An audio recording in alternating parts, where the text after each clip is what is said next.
akan menggunakan website untuk monitoringnya ya teman-teman. Habis itu selanjutnya ini kita slideshow jadi. Oke, selanjutnya itu main objektifnya sebenarnya hanya untuk membantu para operator yang tadinya harus ngirim lewat WA atau Telegram ke adminnya masing-masing.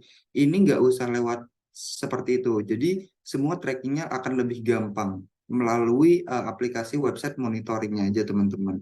Gitu, kurang lebih seperti itu. Nanti akan ada hasil history reportnya seperti apa. Habis itu nanti akan ada ya semacam analisis dari setiap kantor cabang akan seperti apa. Ya jadi kurang lebih seperti itu nanti akan kita uh, breakdown juga ya masing-masing. Untuk fiturnya nanti ada GPS locking yang menceritakan Excel, habis itu PDF. Habis itu ini harus dibuat kurang lebih 2 bulan. Nah, melihat dari kata 2 bulan tadi ya teman-teman, jadi memang agak not possible jika dibuat secara sangat-sangat rapih dan sangat-sangat bagus. Dan umumnya juga menggunakan bahasa pemrograman yang harusnya delivernya cepat gitu. Misalnya kayak Golang, Node.js, dan ini nggak not applicable mungkin ketika menggunakan Java atau misalnya bahasa-bahasa pemrograman yang lebih susah lainnya gitu, misalnya C Crash. Nah, habis itu ya sesuai sama yang aku jelasin kemarin, ini akan ada breakdown UI UX. Jadi seperti apa sih misalnya tampilan buat websitenya, habis nanti tampilan seperti apa sih untuk mobilenya. Nah, ini aku bisa masih lebih ini dulu ya sebentar. Nah, ini aku bedain dulu.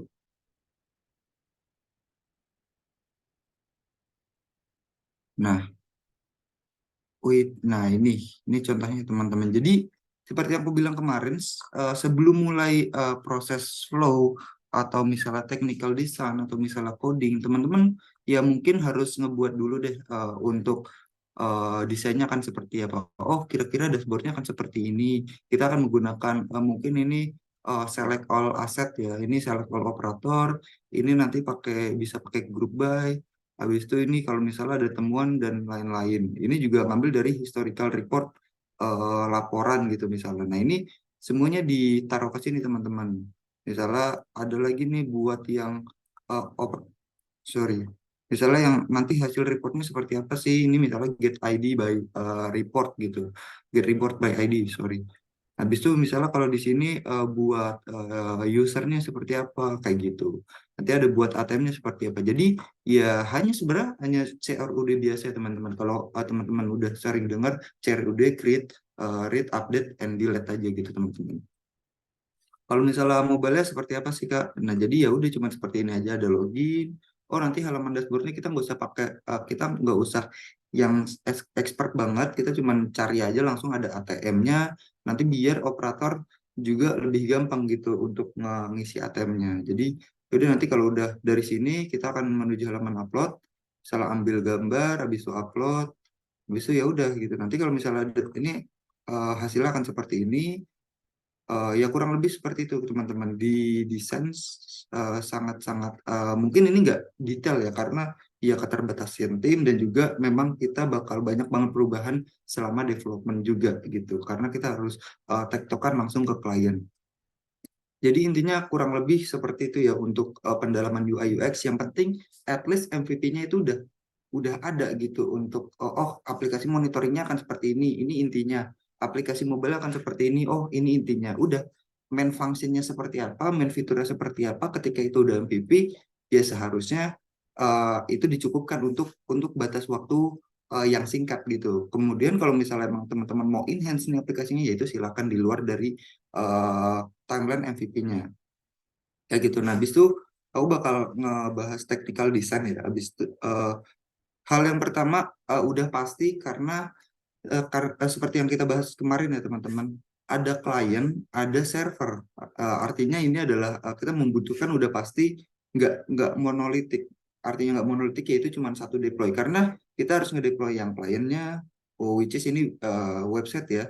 Habis itu kita harus ngedeploy servernya juga, which is ini backend. Jadi arsitektur udah yang paling memungkinkan adalah client server dan ini komunikasinya pasti lewat API. Gitu. Habis itu untuk backend sendiri, aku menggunakan Node.js ya teman-teman, RESTful API, frameworknya itu Express. Mungkin kalau teman-teman menggunakan Golang ya banyak juga gitu untuk framework HTTP yang udah support di Golang kayak misalnya Gin, habis itu ada Fiber, habis itu ada yang banyak karena ya Golang sama seperti Node.js dia berdasarkan community ya teman-teman, banyak yang ngebantuin juga untuk ngebikin framework seperti Gojek pun juga ada gitu namanya Hemdel. Habis itu untuk SQLite atau sorry buat ORM aku memakai SQLite. Jadi karena biar lebih gampang aja untuk migration, untuk representasi model. Habis itu ya intinya lebih gampang untuk select dan lain-lain. Habis itu untuk database PostgreSQL gitu. Jadi sebenarnya untuk BE ini nggak ada acuan kenapa harus Node.js Kak. Ya karena emang mungkin aku mau deliver lebih cepat aja dan mungkin package-nya yang aku temuin eh, ada gitu di Node.js dan teman-teman nggak usah khawatir itu kayak kalau misalnya saya ngejelasin sekarang pakai Node.js ya teman-teman juga bisa gitu dan bisa banget untuk memakai Golang nanti sebagai backend. Untuk frontend-nya pakai apa Kak? Pakai React.js buat website dan juga Kotlin untuk mobile-nya. Dan sebenarnya ya aku nggak buat website dari nol ya. Banyak sekarang template website yang ada di internet dan itu mungkin free dan ibaratnya no copyright. Jadi kita bisa menggunakan langsung ya nanti tinggal kita ubah-ubah aja fungsionalitasnya. Bisa untuk deployment kita menggunakan untuk websitenya menggunakan Vercel, untuk GCP backend dan database untuk backend dan database menggunakan GCP ya teman-teman. Jadi full cloud semuanya nggak ada yang berbasis kita nggak pakai VM juga. Habis itu untuk arsitekturnya apakah deploy-nya menggunakan apa itu menggunakan serverless. Jadi nggak pakai static VM lagi. Semuanya berbasis containerized teman-teman. Habis itu untuk yang mobile gimana? Kak, ya mobile-nya langsung diinstal ke operator aja. Kita nggak menggunakan Play Store karena takutnya karena ini aplikasi internal ya teman-teman. Kita harus ngerti juga aplikasi yang digunakan nih untuk apa khususnya. Gitu. Habis itu ada IRD. Mungkin di sini kayaknya ada IRD-nya ya. Nah, oke. Sebelum ngebahas IRD, aku mau ngebahas dulu deh untuk yang aplikasi ya teman-teman. Jadi seperti yang udah dibahas ya kemarin. Jadi keseluruhan aplikasi kurang lebih seperti ini teman-teman. Untuk back-end-nya ya, dan mungkin ini teman-teman bisa ngimplementasikan juga di nanti company project-nya teman-teman. Sorry, captain-nya project-nya teman-teman. Jadi ya udah gitu, seperti kayak yang kemarin ya. Ini ada yang namanya eh Nah, ada yang namanya technical partition. Jadi, gimana caranya sebuah backend atau server ini dibagi berdasarkan layer-layernya masing-masing. Persentase layer nih yaitu view-nya atau misalnya controller-nya bisa dibilang business layer nih misalnya service atau kita menggunakan logiknya di sini. Habis itu ada persistent layer ya ini merupakan repositorinya gitu. Kalau misalnya yang aku buat, ya tadi kurang lebih hampir sama ya teman-teman. Cuman bedanya ada di middleware. Nah, middleware ini fungsinya apa sih teman-teman? Ya, aku bisa ngasih misalnya rate delimiter. Habis itu misalnya bisa juga authentication. Gimana caranya ya biar bisa login, biar bisa inian. Habis itu gimana caranya kita juga bisa pakai cross origin. Nah, gitu. Nah, middleware di sini sebenarnya sangat penting karena biar gimana caranya semua orang itu nggak mengakses ke backend kita secara langsung gitu. Jadi kita sangat-sangat butuh middleware. Terus ya udah selanjutnya ada controller, ada service buat ngatur logic, ya buat ngatur logic, habis itu ada repository buat ngatur representasi model terhadap database. Habis itu ya udah gitu dikonsum sama database itu sendiri. Gitu. Jadi simple ya teman-teman di sini projectnya dan teman-teman udah pasti kalau untuk bikin RESTful API nanti seharusnya teman-teman bisa mengadaptasiin untuk arsitektur yang seperti ini ya. Ini layer arsitektur seperti itu kurang lebih. Oke, selanjutnya habis ini kan tadi ngebahas buat yang back-end-nya ya, terutama yang back-end-nya ya. Habis itu nanti aku akan ngejelasin juga yang arsitektur pattern-nya seperti apa. Nah, arsitekturnya kurang lebih seperti ini teman-teman. Jadi ini mungkin buat teman-teman agak baru ya, atau mungkin ya di sini aja deh. Nah, itu di sini aja ya, benar deh di sini aja. Nah, bisa dilihat ya teman-teman. Jadi ini adalah keberlangsungan aplikasi ya. Nanti flow-nya akan seperti apa gitu. Kita akan ngedeploy-nya akan seperti apa dan semuanya berjalan seperti apa gitu intinya kan. Jadi mulai-mulai sebenarnya dari kita ngebahas dari ini dulu ya teman-teman. Ini kita anggapkan sebagai klien ya, klien dan yang ini adalah server atau misalnya ya backend gitu. Ini FE, ini server. Berarti ini BE. Nah, kayak gitu ya teman-teman. Jadi ini untuk front end-nya seperti ini, nanti akan ada mobile aplikasi, habis itu nanti ada website aplikasi, dan dia bakal nge-inject HTTP request menggunakan eh ya get metode-metodenya misalnya get, post, put, atau delete ke API yang udah kita sediain.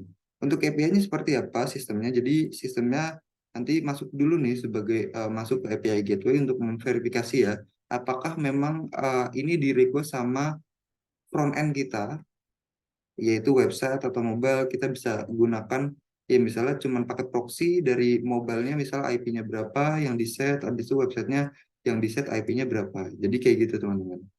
Nah ini sebenarnya ini ya penting gak penting sebenarnya karena tadi saya juga sudah implement middleware juga ya. Jadi kalau mau nambahin API gateway bisa, kalau misalnya nggak nambahin API gateway juga ya bisa juga karena udah ada middleware. Habis itu selanjutnya ya kita langsung ke masuk setelah masuk ke API gateway masuk ke misalnya ya endpoint servernya itu sendiri gitu. Nah ini adalah servernya sendiri teman-teman. Servernya seperti apa? Jadi sistemnya aku nggak implement CI/CD, udah langsung nggak implement CI/CD teman-teman. Jadi dari GitHub repository yang sorry ini misalnya Git. Nah, ini nanti akan misalnya ya teman-teman biasalah nge-push, nge-commit ke repo. Misalnya reponya menggunakan GitHub, GitLab, habis itu menggunakan Bitbucket, itu juga bisa. Nanti reponya di sini kan misalnya ada branch main, misalnya gitu, ada branch staging, gitu. Nah, dari masing-masing branch ini, ya teman-teman bisa langsung mainstream ke yang namanya cloud build gitu. Di masing-masing cloud provider biasanya ada ya, seperti AWS, GCP, atau Azure. Itu bisa diintegrasiin teman-teman. Cloud build di sini fungsinya apa? Ya, cloud build di sini fungsinya untuk nge-build berdasarkan hasil code yang teman-teman yang udah teman-teman bikin gitu. Nah, cuman masalah biasanya ya cloud build ini berbasis containerized gitu. Jadi teman-teman benar-benar harus ngebuild berdasarkan biasanya containerized gitu menggunakan Docker image gitu. Nah, nanti hasil dari Docker image-nya ya mungkin ini nggak apa-apa ya teman-teman. Mungkin ada yang nggak tahu apa itu Docker. Jadi Docker itu sebenarnya ya semacam teknologi yang dibuat untuk nge-containerize aplikasi gitu yang kalau misalnya teman-teman harus ngejalanin misalnya Git mod PD dan lain-lain itu nggak harus langsung di VM-nya langsung teman-teman. Teman-teman bisa ibaratnya menggunakan ya semacam VM, cuman ini beda konsepnya sama VM. Jadi ibaratnya kita bisa ngedownload golangnya di sana. Habis itu ya kelebihannya adalah ya sangat ringan teman-teman. Nanti aku coba bantu buat kasih tahu juga ya. Itu nanti image-nya itu disimpan di artifact registry dan nanti artifact image-nya ini ya akan masuk ke build proses ke Cloud Run gitu. Kalau misalnya aku pakai teknologi serverless ya teman-teman, nanti implementasinya beda-beda.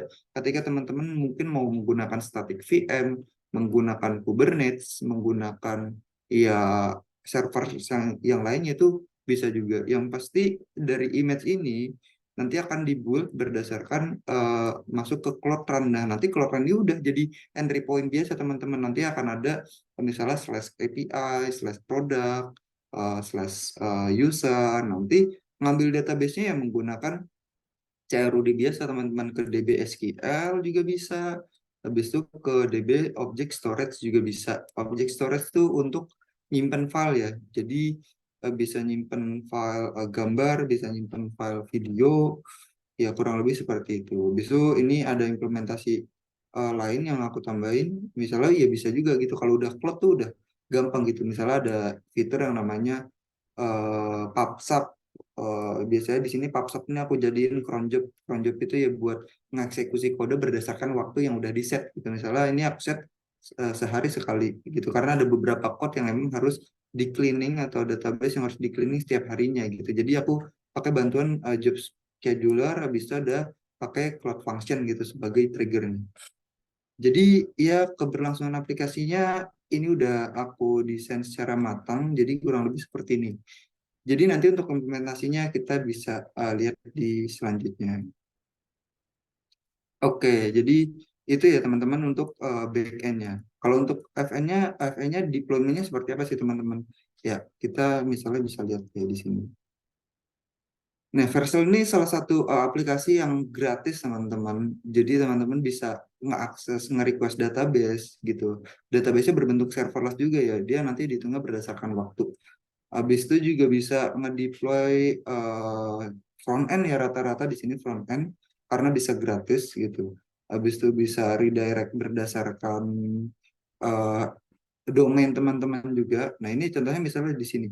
Aku punya 3 domain gitu yang sekarang dipakai gitu. Misalnya ada gameadmin.bagusluda.chat, bisa ada Graha Mitra 46, ada web ini yang buat khusus buat stagingnya gitu teman-teman. Jadi untuk keseluruhan deployment ya kurang lebih bisa dipakai ini, dan ini sebenarnya sistemnya sama kayak apa yang tadi ada di sini teman-teman.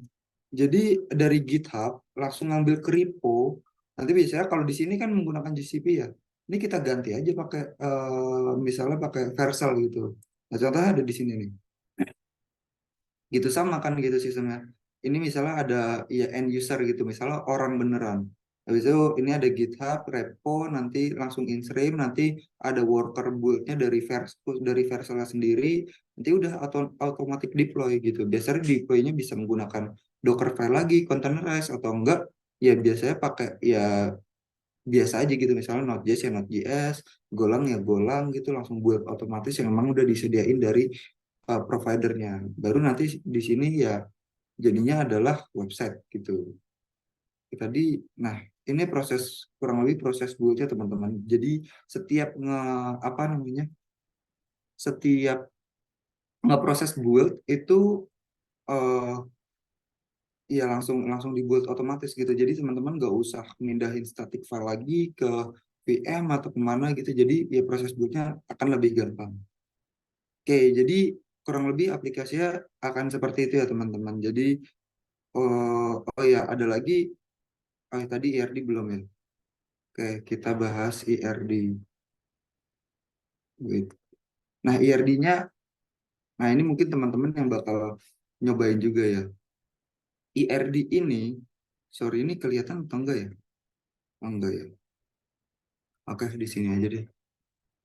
Nah, ini aku juga bisa ngebuat IRD langsung teman-teman dari code-nya menggunakan Plan UML. Ini udah ada di VS Code juga. Jadi IRD-nya kurang lebih seperti ini teman-teman. Karena ya cuman sebenarnya ini dikit ya, nggak terlalu kompleks banget karena fungsionalitasnya juga cukup simpel gitu. Yang terpenting adalah kita ini ada tabel pelanggan. Pelanggan ini kalau di aku ini aku normalisasiin sebagai kantor cabang. Ibaratnya setiap ATM kan punya kantor cabang gitu. Nah, ini kantor cabangnya teman-teman. Jadi nanti ada nama, ada email, ada phone, ada foto dan lain-lain. Ini normalisasi dari ya ibaratnya term dari kantor cabang. Habis itu ada yang namanya user gitu. Nah, user ini apa ini? User ini ya udah user biasa gitu. Nanti kita ada role enumnya, misalnya ada admin cabang untuk ya misalnya pelanggan ini sorry, untuk ya setiap admin di kantor cabang. Habis itu ada operator yang melakukan gitu. Nanti setiap uh, role ini, setiap user ini ya pasti dia bakal punya hubungan foreign key gitu, misalnya ke kantor cabang. Ibaratnya jadi ya nanti kantor cabang punya ya punya operator, punya admin juga dari setiap kantor cabang yang ada di aplikasi. Biasanya nanti kantor cabang bakal juga punya aset. Aset ini terminologi dari ATM ya. Jadi ya udah gitu, setiap kantor cabang punya ATM, setiap kantor cabang punya user. Sebenarnya konsepnya seperti itu. Kalau misalnya yang ini ya ini tabel-tabel untuk khusus untuk fitur-fitur aja ya teman-teman yang dibikin untuk emergency gitu misalnya. Kalau teman-teman butuh. Habis itu ini ada tabel user asset ya untuk proses bisnis flow aja gitu. Misalnya dia, oh ini ada operator, dia sebenarnya bisa ngakses ke beberapa ATM loh. Jadi ya udah, aset di masih di banyak kantor cabang. Habis itu ini yang terpenting juga teman-teman, ada tabel laporan, dokumentasi, temuan, dan juga jenis dokumentasi. Dan sebenarnya ini kenapa nggak nge-refer aja Kak, di sini ada ID user ke ID user aja gitu misalnya yang ada di sini. Habis itu ini ada ID asset, kenapa nggak nge-refer aja ke ID asset ini? Ya teman-teman harus bisa ngerancang RD ini ya. Banyak kok teman-teman untuk tutorial di YouTube juga. Jadi nggak usah takut untuk cara bikin RD-nya seperti apa ya. Kurang lebih seperti ini harus di iniin juga untuk relasinya juga. Nah ini balik lagi kenapa nggak langsung refer? Karena ya balik lagi ini ada yang namanya historical data teman-teman. Jadi khusus untuk historical data itu memang tidak boleh langsung dia punya relasi ke tabel-tabel yang sifatnya stateful. Stateful itu apa? Stateful itu ya akan ada perubahan data setiap detiknya dan itu memungkinkan terjadi. Kalau misalnya ada perubahan data setiap detiknya, ya otomatis nanti yang akan ada di laporan ini akan berbeda ya gitu. Misalnya, oh ini ya, tadinya di namanya A, kok sekarang namanya B gitu kan, nggak make sense gitu gitu. Nah, ini biasanya teman-teman temuin juga misalnya kalau teman-teman ngebeli Shopee ya, ngebeli barang dari Shopee gitu, ngebeli barang, habis itu biasanya kan ada live preview atau enggak data produk yang emang pas teman-teman beli. Nah, itu fungsinya di situ teman-teman, biar nanti ya misalnya admin juga bisa tahu, oh ini pas dibeli harganya berapa, oh ini dibeli pas dibeli deskripsinya berapa. Jadi kurang lebih untuk historical data seperti itu. Besok dia bakal nge-refer ke dokumentasi, bakal nge-refer ke apakah ada temuan atau enggak. Jadi ya terminologinya seperti itu. Habis itu ada tabel log ini buat ngebantu aja ya karena aku butuh setiap mengakses website itu harus ada lognya gitu untuk melakukan perubahan kah atau melakukan delete atau melakukan create. Jadi kurang lebih seperti itu teman-teman. Nah, habis itu eh, lanjut ke yang paling penting itu ada API spec ya. Ini nggak bisa diklik. Nah, API spec itu ya sama seperti yang aku kemarin kasih tahu ya. Ini berlangsungan buat setiap API ya. Misalnya oh ini ada sign up, endpoint-nya adalah API v1/sign up itu. Kita mau authorization-nya pakai apa token. Bodinya seperti apa, nanti responsnya kurang lebih seperti ini nih. Bisa dilihat humornya ya kurang lebih kayak gini gitu. Nanti di sini ada password ya nggak apa-apa gitu, sebenarnya nggak boleh juga password dikasih tahu ke sini. Oke, ini lengkap ya, nanti akan ada banyak folder-foldernya gitu, ada pelanggan, ada aset, ada laporan, dan ini ya dokumentasi kayak gini sebenarnya bisa dibuat manual juga teman-teman di Postman, pakai data dummy juga bisa gitu. Jadi ya nanti front end-nya biar misalnya mobile ataupun website itu yang aksesnya gampang gitu. Oh misalnya aku mau bikin ini nih eh, update untuk admin cabang, ya udah gitu. Misalnya data-data yang dibutuhin apa?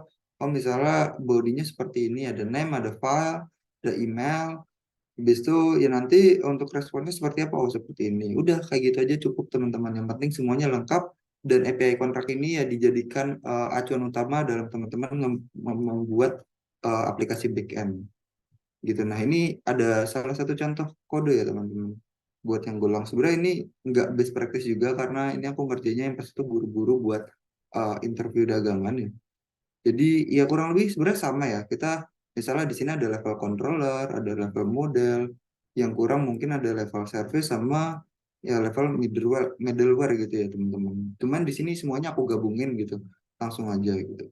Nah, misalnya di sini contohnya aku langsung pakai Mecran aja sebenarnya ini dari Macfile. Jadi nanti ketika Mecran ini kita akan ngejalanin running nodemon exec go run main.go kayak gitu. Nah, buat cara kerjanya ya simpel gitu teman-teman. Misalnya di sini kita tunggu aplikasi jalan dulu ya.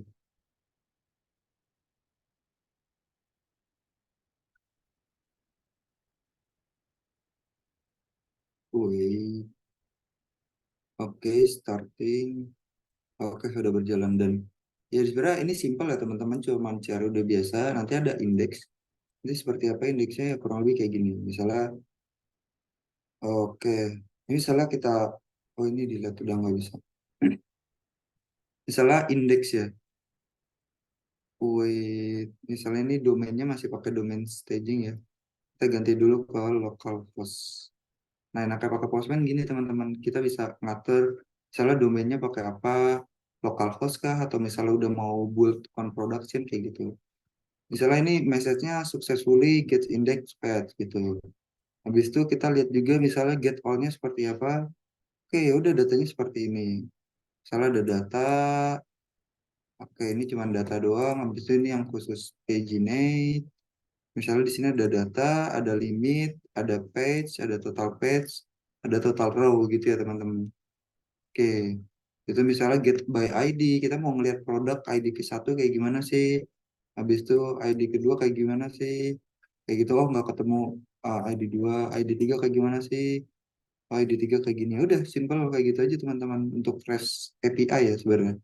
Habis itu misalnya aku mau nge-create produk nih, produk baru gitu misalnya. Udah misalnya nih, oh masuk nih ID 10 produk baru, habis itu price-nya seperti ini. Kayak gitu ya teman-teman buat keseluruhan CRUD-nya biasa, dan sebenarnya ini simpel gitu, bisa diimplementasikan ke skala yang lebih besar lagi gitu. Oke, mungkin dari teman-teman ada yang mau bertanya dulu nggak di chat gitu? Ini kayaknya udah kelebihan juga ya, aduh sorry. Mungkin ada yang mau nanya. Oke, ini boleh nih. Oh kecil banget ya.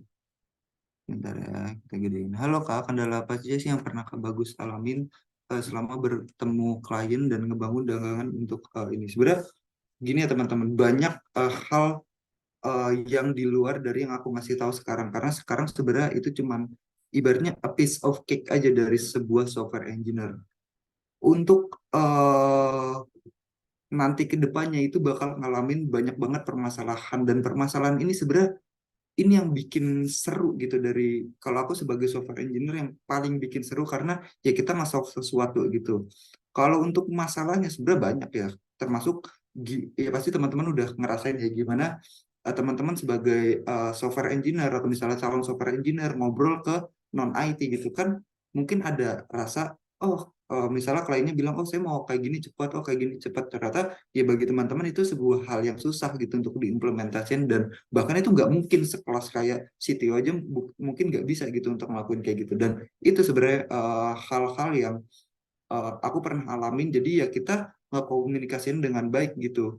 Buat oh Pak ini kita ada solusinya seperti ini, oh kita nggak bisa kayak gitu Pak. Contohnya kayak kemarin aku ada ketemu permasalahan yang sangat pusing gitu. Misalnya ya si klien ini tuh pengen pengen ngebuatin ngegeneratin PDF yang isinya gambar semua, which is kalau generate PDF tuh rata-rata di backend ya teman-teman. Jadi pakai ada banyak itu package-nya, jadi ngegenerate-nya di backend, dan ya backend ini akan ngegenerate berdasarkan API gitu, API yang udah dibuat. Dan kalau misalnya datanya itu banyak, atau misalnya khususnya gambar ya teman-teman, ya itu kan pasti gak banyak banget gitu. Bahkan untuk sekali download aja itu bisa 100 MB gitu, dan itu not possible banget. Makanya teman-teman gak bakal sering tahu lah gitu misalnya kalau ada converter PDF misalnya yang disediain dari Gojek ya untuk ngelihat oh laporan pembeliannya kayak gini, itu nggak ada yang pakai gambar sama sekali gitu. Karena ya kenapa, berat banget gitu. Aku udah pernah nyoba, jadi itu yang harus dikomunikasiin untuk. Dan permasalahan-permasalahan yang lainnya banyak teman-teman, misalnya kayak race condition. Habis itu ada misalnya di level database tuh banyak banget gitu, ada misalnya deadlock, ada misalnya ya di level aplikasinya pun ada juga aplikasinya error, ada koneksinya bermasalah. Dan itu sebenarnya seru teman-teman. Nanti teman-teman bakal nyoba, teman-teman tanya aja misalnya, tanya ke senior, tanya ChatGPT. Bahkan aku sering diskusi kok sama ChatGPT kalau untuk implementasi kayak gini gimana. Ya senang aja gitu ngobrol sama, bahkan sama AI kayak gitu. Oke, jadi kurang lebih kayak gitu ya. Ini aku lanjut lagi ya. Jadi ini semuanya aplikasi udah berjalan ya teman-teman di lokal. Habis itu ya misalnya aplikasi utamanya di sini. Aku menggunakan Fiber ya teman-teman. Ini salah satu web framework juga buat Golang. Biasanya nanti aku set di router buat nge-route setiap endpointnya. Habis itu model representasi modelnya seperti ini. Dan ya ini cuman simpel aja teman-teman. Seharusnya nanti teman-teman ngebuat struct juga untuk oh nanti responnya seperti apa untuk get. Oh nanti responnya seperti apa untuk create. Kayak gitu juga bisa gitu. Nah, ini untuk controllernya teman-teman. Nanti setiap control di sini ya yang akan dipanggil ke masing-masing endpoint gitu. Oke teman-teman, kalau mau nyoba, nih aku ada API sebenarnya buat ini ya teman-teman. Ini aku udah ngebuild ya menggunakan Cloudrun. Jadi teman-teman bisa ngecek, eh, ngeklik aja linknya yang ada aku chat di ini. Misalnya gini. Ini aku lihat nih. Nah, ini berarti udah bisa diakses gitu publik gitu teman-teman. Kalau misalnya teman-teman mau samain kayak endpoint yang aku bikin gitu ya, bisa aja samain aja gitu. Misalnya ada yang namanya apa ya? Products slash all gitu teman-teman. Oke, nggak bisa apa ya? Ini bener sih products at all. Oke, misalnya produk aja deh. Oke, ini misalnya produk semuanya bisa gitu. Habis itu produknya mau ngambil berdasarkan ID 3, ya ini juga bisa teman-teman. Jadi ini bisa diakses juga ya, udah live gitu. Aku udah nge-build juga, teman-teman juga bisa nih pakai endpoint kayak aku. Misalnya ya kalau buat create agak susah ya teman-teman. Jadi kayak gini aja sih. Gitu. Nah, ini kalau ngelihat indeksnya kan kurang lebih seperti ini ya teman-teman. Successfully get index page. Jadi, nah aku bakal ngasih tahu gimana sih sistem buat ngejalanin kalau misalnya oh ternyata kita harus ada perubahan cepat banget gitu. Oh, ya udah gitu misalnya aku bakal ngubah di router ya. Misalnya get successfully get index page on, misalnya aku ganti on test deployment gitu. Udah. Ini aku ulang, aku misalnya nanti message-nya nggak akan seperti yang kayak tadi lagi teman-teman, message-nya nggak bakal seperti ini lagi gitu apalagi ini di on hostingnya ya, jadi nggak bakal seperti itu lagi gitu. Yang pasti sekarang akan berubah ke successfully gets in dispatch on test deployment.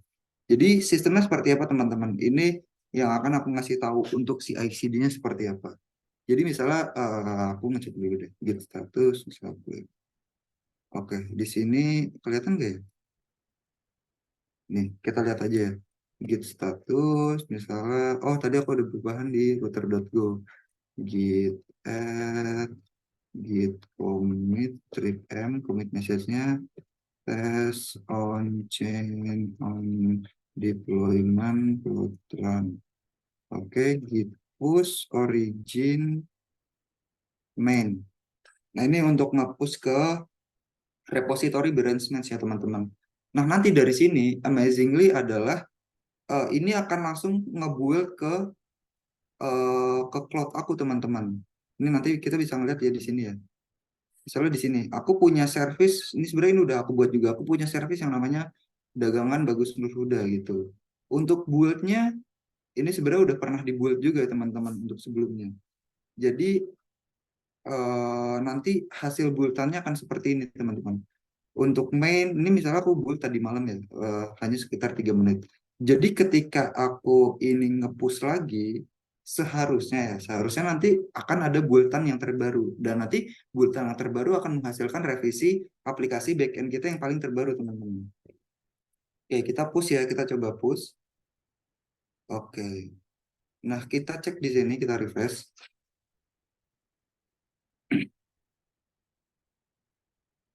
Nah, ini udah ngebuild lagi teman-teman. Ngebuildnya pakai apa? Ngebuildnya pakai Docker jelas. Karena ini berbasis containerized.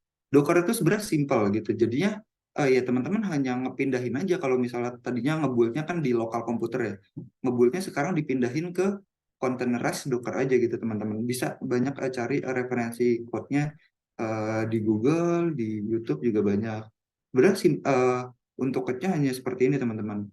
Kita yang pertama ngambil dulu golang dari Alpine, habis itu ngeran update, habis itu ngeran nge-add untuk nge-git-gitnya, karena ini kan kita harus nge-build ya teman-teman, beda sama Node.js yang dia bukan compiler gitu. Habis itu kita nge-set directory-nya, nge-copy semuanya, habis itu kita ngeran package-package-nya, habis ini aku nge-set environment ke production, habis itu baru build, expose, habis itu baru deh dijalanin gitu nanti entry point-nya. Nah, ini sedang build ya teman-teman. Ini sama sebenarnya seperti apa yang udah aku jelasin di sini. Tadi aku ngejalanin misalnya pakai GitHub ya. GitHub, habis itu lanjut ke repo, udah aku push, lanjut ke Cloud Build, nanti dari Cloud Build ini nanti akan masuk ke artifact registry dan dia akan langsung diproses sama Cloud Run gitu teman-teman. Jadi nanti kalau misalnya teman-teman ngebuka lagi, ini kan masih yang lama ya teman-teman, masih message-nya masih lama gitu. Dan ini nanti akan secara langsung terganti ke aplikasi yang udah kita revisi ya. Aplikasi yang udah kita revisi yaitu yang ini, successfully get index path on test deployment. Jadi kurang lebih kayak gitu. Nah ini kan aku sambil nunggu build-nya ya teman-teman. Ada yang mau bertanya lagi nggak? Langsung aja. Ini build-nya sekitar 3 menit ya teman-teman. Mohon bersabar. Gitu. Kalau mau ada yang bertanya boleh langsung di sini lagi ya. Nanti aku langsung jawab. Kalau mau ngelihat aplikasi yang udah aku bikin kayak gimana sih Kak? Oke, boleh. Jadi nanti hasilnya ya kurang lebih kayak gini teman-teman. Ini hasil jadinya. Kalau teman-teman ngelihat untuk mockupnya kayak gini, ya agak beda gitu ya. Ya nggak apa-apa juga gitu. Yang penting semuanya sukses dengan baik gitu. Untuk laporan seperti ini, yang terpenting ya ya udah gitu. Hanya memanfaatkan RESTful API aja, dikonsum ke React.js aja udah gitu ke templatable, ya itu juga bisa gitu. Kalau misalnya ngelihat di networknya kayak gimana, ya udah gitu nih kan. Ini ada contohnya. Oh, misalnya ini udah nge-hit ke API yang ini, oh udah nge-hit ke API yang ini, udah nge-hit ke API ini. Kayak gitu banyak kan teman-teman. Satu patch kayak gini bisa nge-hit sampai ke 6 endpoint ya. Jadi ya sebenarnya nggak usah takut karena emang rata-rata kayak gitu segelas kayak Instagram aja pun sekali load patch aja itu bisa nge-load 10 endpoint juga ya teman-teman. Kayak gitu. Mungkin masih build ya. Sebentar lagi bakal deploy. Oke, sambil kita lihat lagi. Oke, misalnya contoh laporannya kayak gimana sih? Kayak gini. Ini juga lagi dipakai ya teman-teman. Jadi kita sembari ngelihat juga nih operator kayak gimana sih pengerjaannya sebenarnya. Cuman sebatas monitoring biasa ya teman-teman. Ada misalnya, oh ini ada kunjungan satu, habis itu kegiatannya seperti apa. Nah ini dokumentasi ini kan nge-refer ke arah ini ya teman-teman. Ngarah yang sini nih. Jenis dokumentasi, aduh sorry. Ngarah yang ke jenis dokumentasi di sini teman-teman. Jadi nanti di sini ada jenis dokumentasi dan jenis dokumentasi nanti akan dibuat di sini gitu. Nanti ada ATM sebelum, ATM sesudah gitu. Bisa nanti akan ada seperti apa lagi ya? Ada fitur misalnya download Excel gitu. Kita bisa download, wait, masih loading. Kayak yang di sini udah selesai ya. Nah, ini udah selesai teman-teman. Mungkin teman-teman bisa coba cek lagi ya, di refresh aja. Nah, di sini udah terbaruin kan. Jadi sebenarnya untuk sistem CI/CD ya kayak gitu aja teman-teman. Kalau misalnya mau ada perubahan, ya seharusnya udah dibuat secara otomatis gitu. Sebenarnya nggak apa-apa juga kalau misalnya manual. Yang penting adalah aplikasinya jalan. Udah ada Z. Itu adalah MVP dan memang itu harus ya dilakukan gitu. Kalau aplikasinya jalan kan apa yang mau ditunjukin gitu. Masa cuman ya code-nya doang kan ya aneh gitu. Ya udah, jadi kalau akan langkah lebih bagus lagi ya kalau teman-teman mau implementasiin ya CI/CD langsung gitu misalnya ke cloud, ke server, ya ke cloud provider dan lain-lain. Jadi ini tadi udah berubah yang sebelumnya itu maka yang cuman biasa aja ya teman-teman, nggak ada yang on test deployment. Jadi dan ini kita juga bisa rollback lagi ya teman-teman, buat versionnya ya. Karena ya udah pakai Google Cloud tuh udah biasanya udah enak gitu untuk monitoringnya juga bisa, untuk edit revisionnya juga udah bisa. Jadi kurang lebih seperti itu. Oh, wait, ini agak lama ya teman-teman. Nah ini yang tadi aku bilang ada misalnya ada fitur download Excel ya udah gitu. Nanti teman-teman juga banyak itu contoh-contoh code-nya misalnya di Google untuk ngedownload Excel tuh misalnya seperti apa sih? Oh, ya udah ini tadinya table ya teman-teman, bentuknya table, ini kita ubah aja gitu misalnya, oh nanti ubahnya bakal jadi seperti ini, ya udah gitu kan. Ini yang ngebantu bisnis flow banget kan gitu. Jadi ya ya udah yang penting adalah kalian nge-solve sebuah masalah yang nanti bisa dibuat lebih advance lagi, dan dia ya bisa ibaratnya terbantulah atas teknologi. Jadi ya kalau nggak terbantu atas teknologi, buat apa gitu teknologi diciptakan kan. Jadi itu aja teman-teman untuk hasil implementasinya. Nanti kalau misalnya mau tanya aja langsung ke aku, boleh gitu, langsung aja tanya di LinkedIn kah, atau misalnya ya kalian nemuin sosmed aku ya nggak apa-apa gitu, langsung tanya aja, aku bisa ngasih tahu, ngasih rekomendasi ke teman-teman kalau misalnya lagi ngebuild caption project atau dan lain-lain butuh advice, ya nggak apa-apa gitu, aku bisa nge-advise. Jadi itu aja. eh, Mungkin ada teman-teman yang mau bertanya, atau mungkin Kak Dia mau nanya lagi gitu. Jadi itu aja ya. Ada yang mau tanya lagi nggak? Ayo, masih ada 5 menitan lagi nih.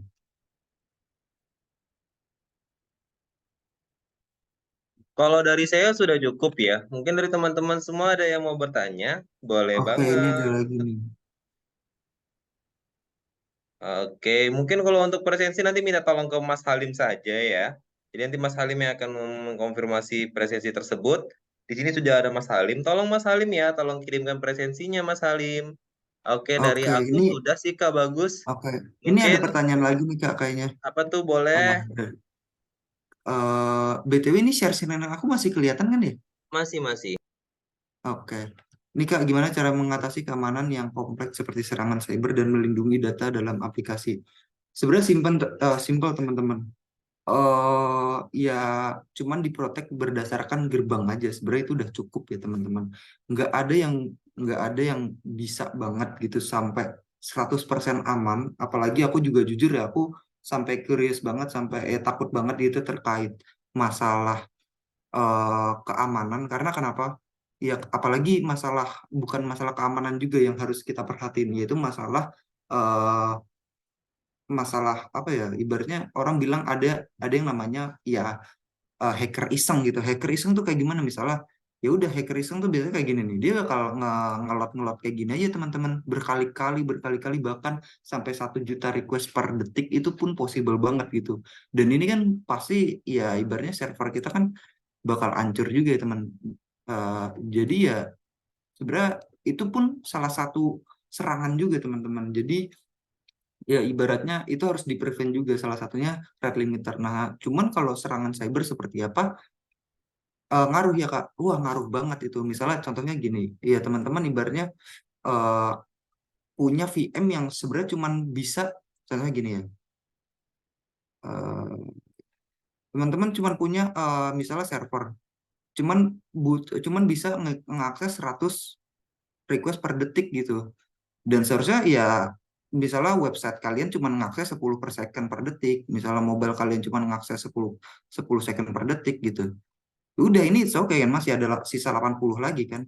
Cuman what if kalau misalnya ada orang iseng udah tahu endpoint gitu, nggak dikasih rate limiter, dihajarlah ini endpoint 1 juta per detik gitu. Misalnya 10.000 deh per detik gitu. Otomatis kan mungkin ini dapat resource duluan, sedangkan yang ini enggak gitu loh. Jadi iya jadinya ya nanti aplikasi kita bakal lemot karena ya ini harus nunggu nunggu dulu gitu. Sedangkan ini udah 10.000 request per second gitu, dan ya ini kan bakal susah banget gitu. Apalagi otomatis kan yang tadi ya 100 ini kan pasti bakal bottleneck banget kan, harus nungguin karena ini cuma 100 per detik, sedangkan 10.000 per detik gitu, masih ada 99 9 ribuan request lagi gitu yang harus diproses, dan ini ya kita nggak bisa handle gitu, salah satu poin yang kita nggak bisa handle. Cuman kalau serangan cyber sebenarnya bisa gampang teman-teman. Yang pertama adalah kalian pakai authentication, itu aja sebenarnya udah cukup ya untuk skalabilitas yang lebih kecil, itu udah cukup. Yang pasti jangan semuanya itu klik teman-teman. Klik itu artinya ya diproses atau dipublish di misalnya di repository. Misalnya INV yang ada kredensial itu nggak boleh teman-teman di-upload di repository meskipun itu private, karena itu sangat berbahaya banget kalau misalnya environment-nya itu ya klik gitu, klik catch gitu. Ya, jadi kita cuma boleh nge-set environment misalnya uh, hanya di servernya aja, kurang lebih kayak gitu. Nah, Race condition ya. Oke, ini berarti ya kurang lebih seperti itu ya teman-teman. Aku juga kurang kompleks banget kalau karena nggak dapat masalahnya seperti apa gitu. Karena nggak ada orang yang iseng juga. Mungkin teman-teman kalau mau ngiseng ini juga boleh nih. Karena ya aku serverless gitu. Yang tadinya misalnya cuman bisa ibaratnya 100 request per second nih, enggak. Ini aku punya banyak banget, bahkan di hit sampai 1 juta request per second pun bisa gitu. Karena ya serverless gitu. Cuman masalahnya adalah di tagihan biayanya mungkin sangat-sangat banyak teman-teman. Jadi ya itu doang permasalahannya. Oke, habis itu ini ada pernah dapat masalah di race condition nggak Kak? eh Mengatasinya kayak gimana? Nah, buat race condition sebenarnya ini yang aku sering banget ngehadapin ya teman-teman. Karena misalnya contohnya gini deh, banyak banget karena ini ada masalah di level aplikasi. Contohnya gini, ketika si operator itu ngeklik misalnya ngeklik submitnya itu 2 kali, otomatis kan pasti jalannya bareng itu. Nah itu race condition tuh dia bakal ngebuat, karena ini kesalahan aku juga sih sebenarnya. Aku harus nge-select dulu, misalnya total report di hari ini ada berapa, baru aku masukin ke dalam database. Jadi ketika ada race condition yang akses secara keseluruhan, dan itu semuanya pasti bakal mengakses hal yang sama gitu. Misalnya contohnya aku sama misalnya Budi gitu, aku bakal misalnya nge-get secara barengan gitu, barengan ke resource A gitu. Oke, aku dapat 2 dan Budi dapat 2, dan sedangkan ya proses kita tuh berbeda gitu. Sedang yang diproses tuh aku duluan, habis itu selanjutnya adalah Budi gitu. Cuman karena perbedaan waktunya sangat-sangat sedikit, jadi aku bakal nge-getnya sama-sama gitu. Dan ini race condition biasanya diatasi dengan di level database ya teman-teman. Biasanya di nah ada yang namanya locking gitu, ada yang namanya locking, atau yang di dalam database tuh salah satu dari ACID itu ada yang namanya isolation. Jadi gimana caranya kita nge-handle race condition berdasarkan uh, locking gitu. Atau enggak kita juga bisa nge-handle race condition di level arsitektur. Misalnya pakai yang namanya message broker, atau misalnya pakai yang namanya queue, atau proses antrian. Jadi misalnya itu di requestnya bareng ya, kita harus nge ngeselesaiin dulu berdasarkan antrian. Ini akan ya sebentar aja sih. Jadi prosesnya gini ya teman-teman. Misalnya orang nih, ada orang habis itu dia ngeakses resource nih. Misalnya resource, akses resource. Nah, cuman ketika ada orang lagi nge-search resource dan mungkin bisa aja samaan gitu. Otomatis kan ya ada beberapa hal yang mungkin bisa didapetin dari database, misalnya ini DB. Itu barengan kan teman-teman. Dan jadinya ya mungkin ada beberapa informasi yang nggak scale, nggak ibaratnya nggak real time aja. Nah, contohnya seperti apa? Misalnya gini, untuk user A ini ada user B gitu. Misalnya user A ini punya ibaratnya punya bank 500.000, dan user B ini punya bank 1.000.000. Nah, oke teman-teman gitu. Ini teman-teman boleh coba juga misalnya di level bank kalian sendiri. Ini misalnya proses transfer ya teman-teman. Ada proses transfer antara keduanya. Oke, si A misalnya mau transfer misalnya 500.000 ke B gitu. Mau 500 ke B, sehingga seharusnya ekspektasinya si A ini kan harusnya 0, si B ini 500 kan teman-teman. Kayak gitu. Dan oke, ketika misalnya ini berjalannya cuman nggak ada race condition, ya udah normal gitu. Misalnya ya nge-get dulu nih database berapa, misalnya database 1.000, habis itu udah ditambah 500 gitu kan. Jadi ya B ini jadi 1.500 gitu. Sesimpel itu sebenarnya untuk proses biasa. Cuman masalahnya adalah what if kalau misalnya ini tuh dilakukan berbarengan gitu. Misalnya A akan ngetransfer 500.000 ke B.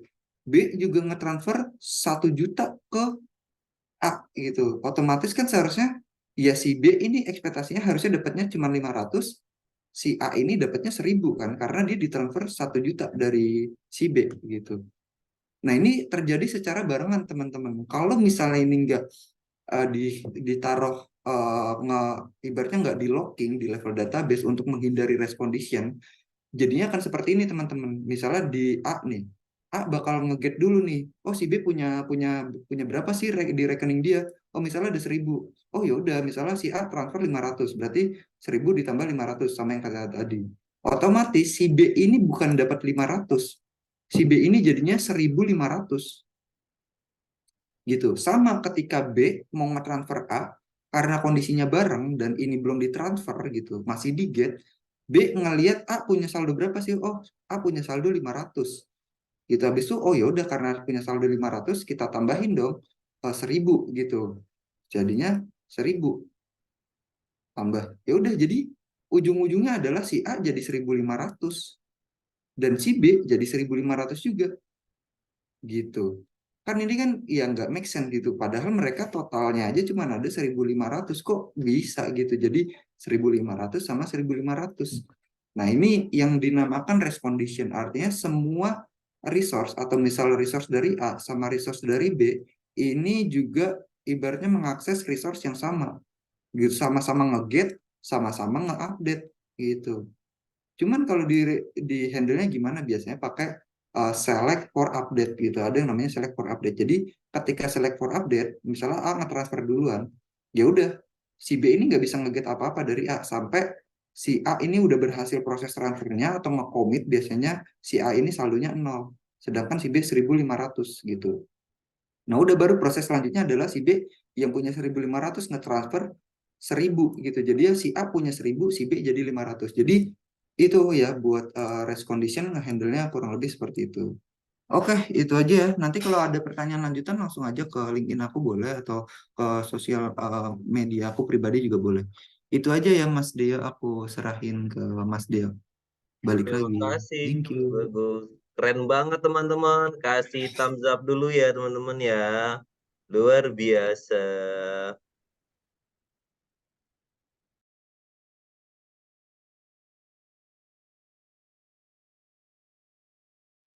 Oke, kita mulai lagi untuk foto-fotonya. Yang bisa open cam, mari kita open cam dulu ya. Hitungan ketiga teman-teman, hitungan ketiga. Open cam yuk teman-teman, open cam dulu. Dan kita mulai 1, 2, 3. Oke, satu kali lagi. One more. One more. Sebentar ya. Sebentar.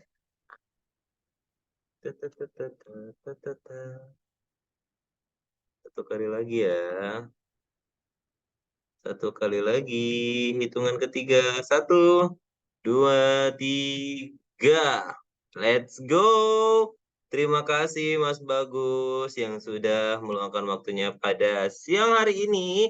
Dan good luck buat Sama-sama. semuanya. Sukses buat Mas Bagus dan teman-teman semuanya. Selamat siang. Oke. Bye-bye. Bye-bye teman-teman, sukses terus. Nanti kalau ada permasalahan apa-apa boleh ngechat aku aja ya. Nanti aku bantu solve juga. Oke, izin live dulu ya. Bye-bye.